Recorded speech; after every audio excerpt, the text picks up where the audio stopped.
Yo, yo, yo! Hello everyone and welcome to Bern's channel.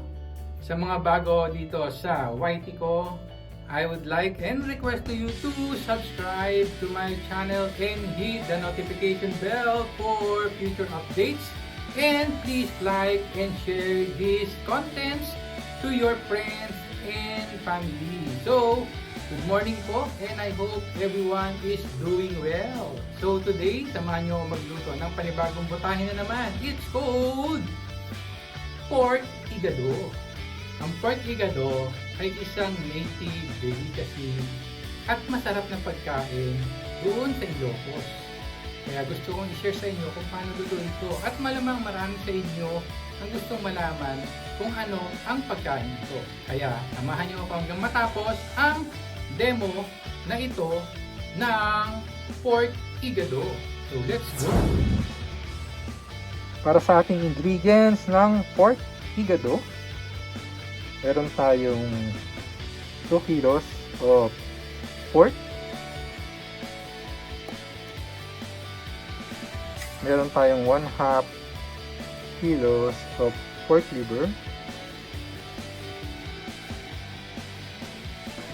meron tayong potatoes and carrots slice,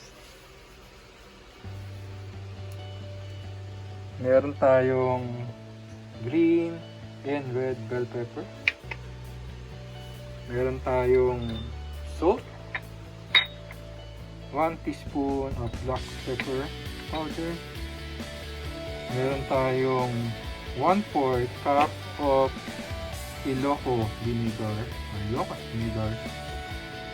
meron tayong 1 teaspoon of seasoning, meron tayong soy sauce, 3/4 cup of soy sauce, meron din tayong laurel o bay leaf, meron din tayong 1 whole onion slice, 6 cloves of garlic, meron din tayong 1/4 cup of stewed green peas, another 2 tablespoons of vinegar para sa ating marinade ng liver, 3 tablespoons of canola oil. Our first step, ang una nating gagawin ay ilagay ang ating pork sa isang mixing bowl.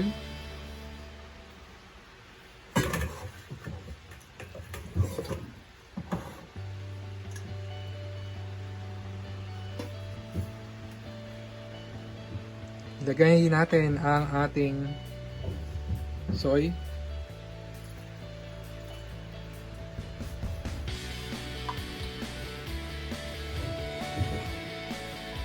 add natin ang ating black pepper powder,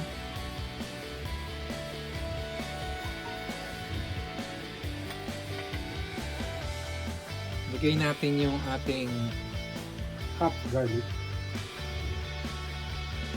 Ititira natin to para sa ating paggigisa mamaya.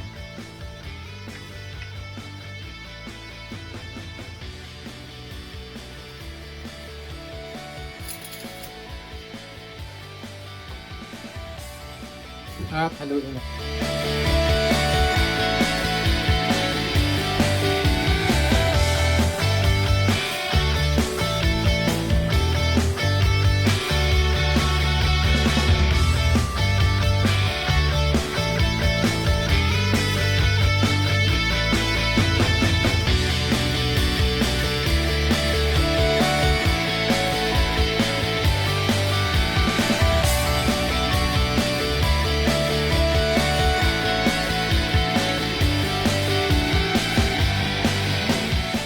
Para sa ating liver, add natin yung extra vinegar.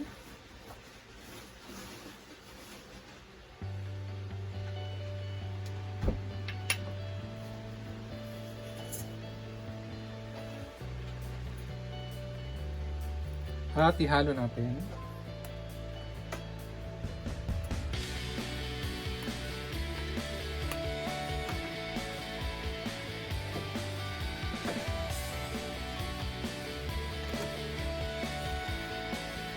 Then set aside. Sa ating kawali, ilagay natin ang ating mantika.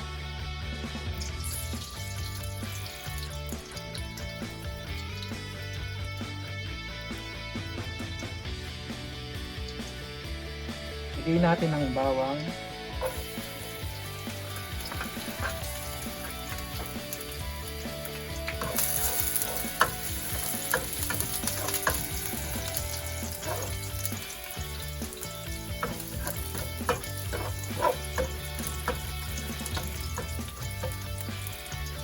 Hintayin natin maging golden brown.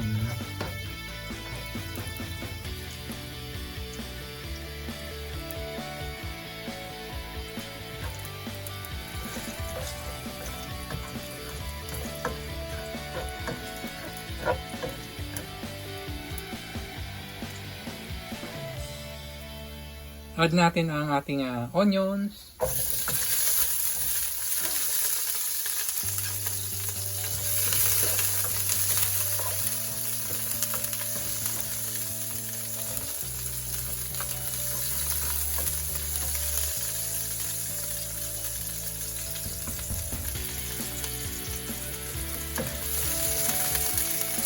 At ang ating marinated pork.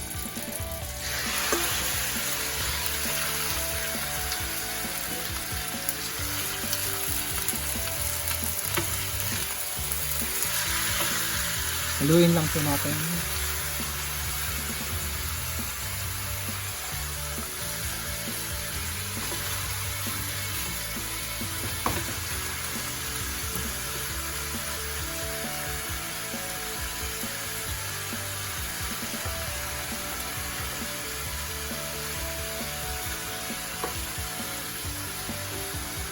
So let's cook our pork 20 to 30 minutes hanggang mag-tenderize.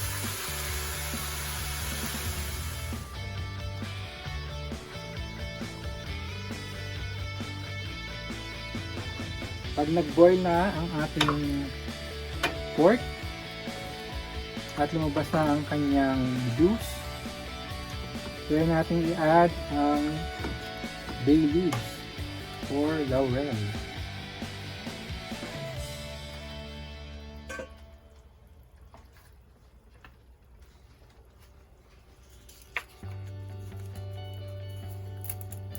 Punitin lang po natin ang laurel at ihalo sa ating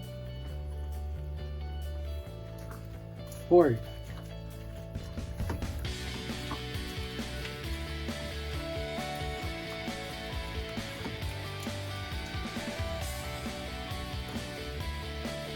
Halo at takpan natin ang ating lutuan.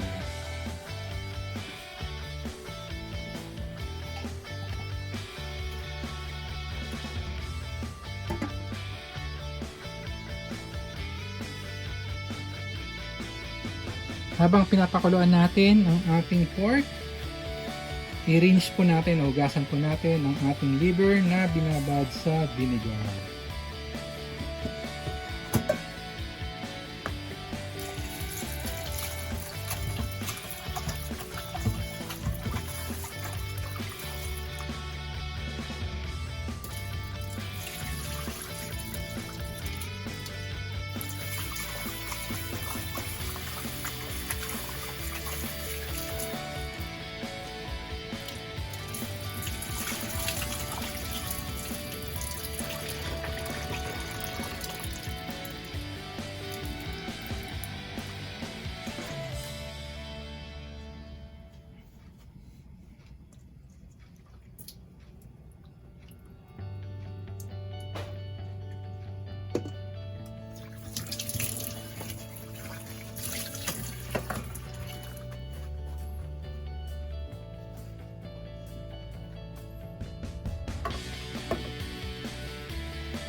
Yung vinegar po ay makakatulong para mawala yung amoy ng ating liver. And then siguraduhin natin na-rinse po natin, hugasan natin ang ating pork liver. After 20 to 30 minutes, check natin yung ating pork if tender na siya. So kung makikita nyo, nag-simmer na at lumabas na yung kanyang juice. So, stir natin.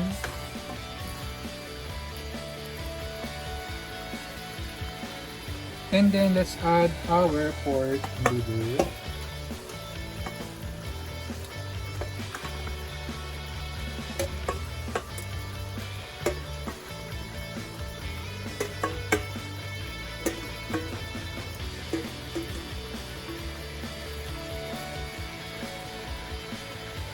And then stir.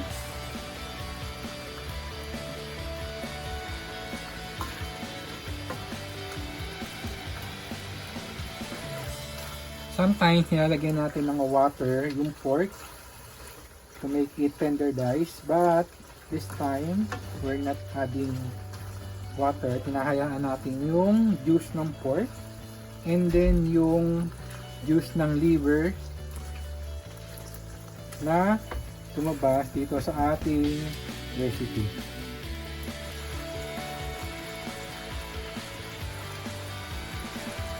And then let's cover it and let it cook for 5 to 10 minutes until the liver is cooked. So cook lang natin. So tender na siya. Then we can add our remaining ingredients. And let's add our Ilocano vinegar.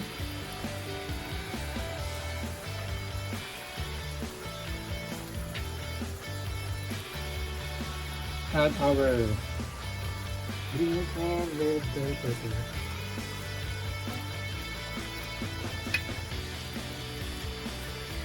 Add our green peas.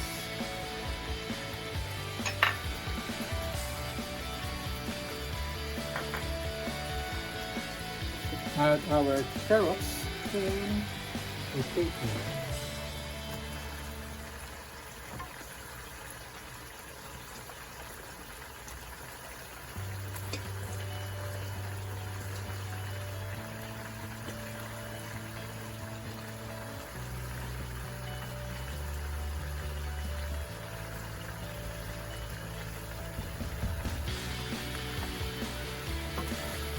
And let us stir quickly.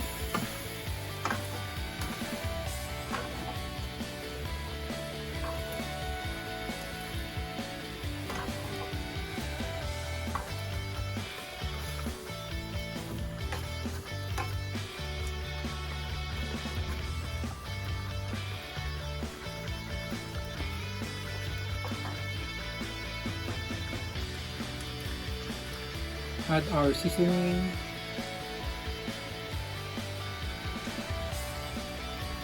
Then, haluin natin.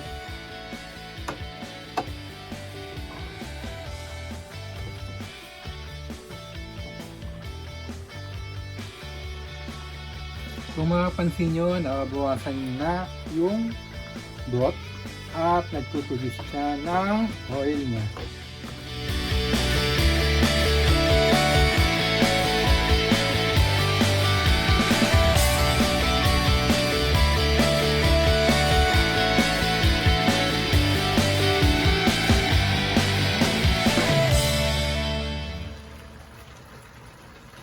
Salt to taste.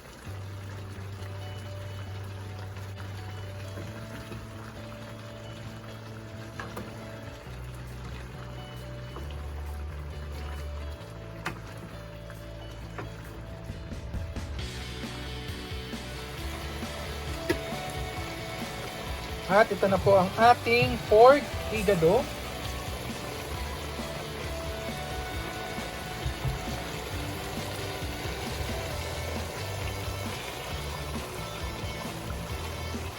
And serve with steamed rice.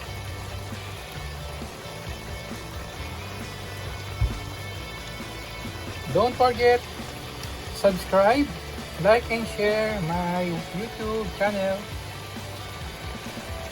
Bye bye and God bless.